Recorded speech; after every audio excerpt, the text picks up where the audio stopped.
ವೀಕ್ಷಕರಿಗೆಲ್ಲ ನಮಸ್ಕಾರ. ಬನ್ನಿ ಇವತ್ತು ಎಣ್ಣೆ ಬದನೆಕಾಯಿ ಸಾಂಬಾರು ಹೇಗೆ ಮಾಡೋದು ಅಂತ ನೋಡೋಣ. ಈ ಸಾಂಬಾರಿಗೆ ನೀವು ಯಾವ ಬದನೆಕಾಯಿ ಆದರೂ ತೊಗೋಬೋದು. ಒಂದು ಈ ಥರ ಗುಂಡು ಬದನೆಕಾಯಿ ಬರುತ್ತೆ, ಇನ್ನೊಂದು ನೀಲಿ ಬರುತ್ತಲ್ಲ, ನೀಲಿ ಬಣ್ಣದ್ದು, ಅದರಲ್ಲಾದರೂ ಮಾಡ್ಬೋದು.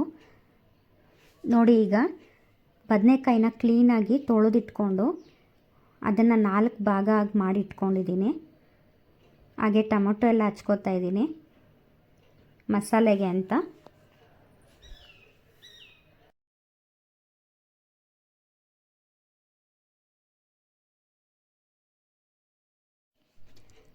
ಈರುಳ್ಳಿನೂ 1-2 ಈರುಳ್ಳಿನ ಹಚ್ಚಿಟ್ಕೊತಾ ಇದ್ದೀನಿ. ಈಗ ಒಂದು ಮಿಕ್ಸಿ ಜಾರಿಗೆ 3 ಲವಂಗ, ಒಂದು ಅರ್ಧ ಇಂಚು ಚಕ್ಕೆ, 1 ಹಚ್ಚಿಟ್ಟಿರುವಂಥ ಈರುಳ್ಳಿ, 4-5 ಎಸಳು ಬೆಳ್ಳುಳ್ಳಿ, 2 ಹಸಿಮೆಣಸು, 3 ಬ್ಯಾಡಗಿ ಮೆಣಸಿನ್ಕಾಯಿ ಕಲರ್ಗೋಸ್ಕರ, ಸ್ವಲ್ಪ ಕೊಬ್ಬರಿ, ಹಸಿ ಕೊಬ್ಬರಿ, 1 ಟೊಮೆಟೊ, ಪುಟಾಣಿ ಗಡ್ಲೆ,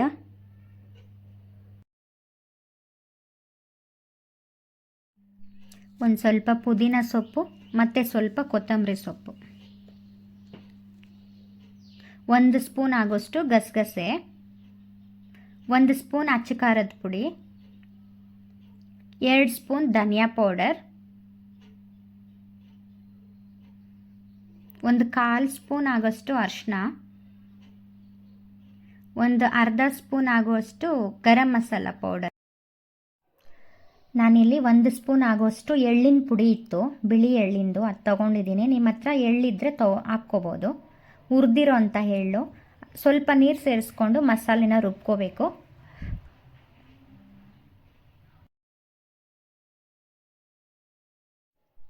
ನೋಡಿ, ರುಬ್ಬಿರುವಂತಹ ಮಸಾಲೆ.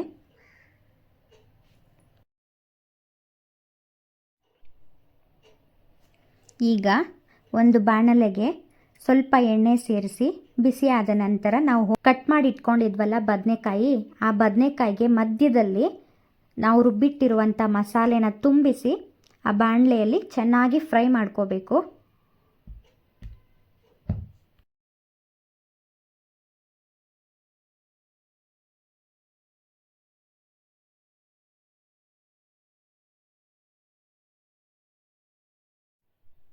ಪ್ಲೇಟ್ನ ಮುಚ್ಚಿಡಿ. ನೋಡಿ, ಒಂದು ಕಡೆ ಚೆನ್ನಾಗಿ ಬೆಂದಿದೆ, ಇನ್ನೊಂದು ಕಡೆ ತಿರುಗಿಸ್ಕೋಬೇಕು ಬದನೆಕಾಯಿನ. ತಿರುಗಿಸಿ ಮತ್ತೆ ಪ್ಲೇಟ್ ಮುಚ್ಚಿಡಿ. ಮಸಾಲೆ, ರುಬ್ಬಿರೋ ಮಸಾಲೆ ಹಾಕೋದಕ್ಕೆ ಮುಂಚೆನೇ ಕಾಯಿಗಳನ್ನು ಚೆನ್ನಾಗಿ ಬೇಯಿಸ್ಕೋಬೇಕು. ಮಸಾಲೆ ಹಾಕಿದ ನಂತರ ಕಾಯಿ ಚೆನ್ನಾಗಿ ಬೇಯೋದಿಲ್ಲ. ನೋಡಿ, ಈಗ ಚೆನ್ನಾಗಿ ಬೆಂದಿದೆ. ಈಗ ಸ್ವಲ್ಪ ರುಚಿಗೆ ತಕ್ಕಷ್ಟು ಉಪ್ಪನ್ನು ಸೇರಿಸ್ಕೊಳ್ಳೋಣ.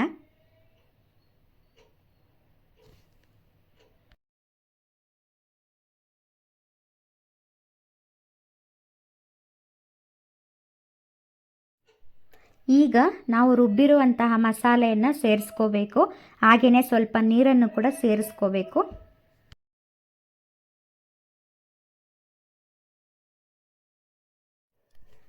ನಾನು ಇನ್ನೂ ಸ್ವಲ್ಪ ನೀರು ಸೇರಿಸ್ಕೋತಾ ಇದ್ದೀನಿ. ಸೇರಿಸ್ಕೊಂಡಿದ್ದ ನಂತರ ಪ್ಲೇಟನ್ನು ಮುಚ್ಚಿ ಚೆನ್ನಾಗಿ ಕುದಿಯಲು ಬಿಡಿ. ನೋಡಿ, ಆಲ್ಮೋಸ್ಟ್ ಆಗಿದೆ.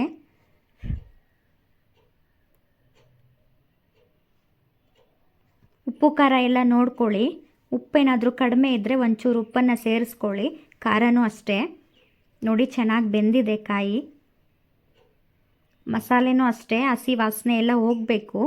ಈಗ ಕೊನೆಯದಾಗಿ ಒಂದು ಕಡಾಯಿಗೆ ಸ್ವಲ್ಪ ಎಣ್ಣೆ ಸೇರಿಸ್ಕೊಳ್ಳಿ. ಎಣ್ಣೆ ಕಾದ ನಂತರ ಸ್ವಲ್ಪ ಸಾಸಿವೆ ಚಿಟಪಟ ಆದ ನಂತರ ಸ್ವಲ್ಪ ಕರಿಬೇವಿನ ಸೊಪ್ಪು ಹಾಕ್ಕೊಳ್ಳಿ. ನಂತರ ಸ್ವಲ್ಪ ಈರುಳ್ಳಿ. ನಾನಿಲ್ಲಿ ಸ್ವಲ್ಪ ಟೊಮೆಟೊ ಉಳಿದಿತ್ತು ಅಂತ ಅದನ್ನು ಸೇರಿಸ್ಕೊತಾ ಇದ್ದೀನಿ. ಇಲ್ಲಿ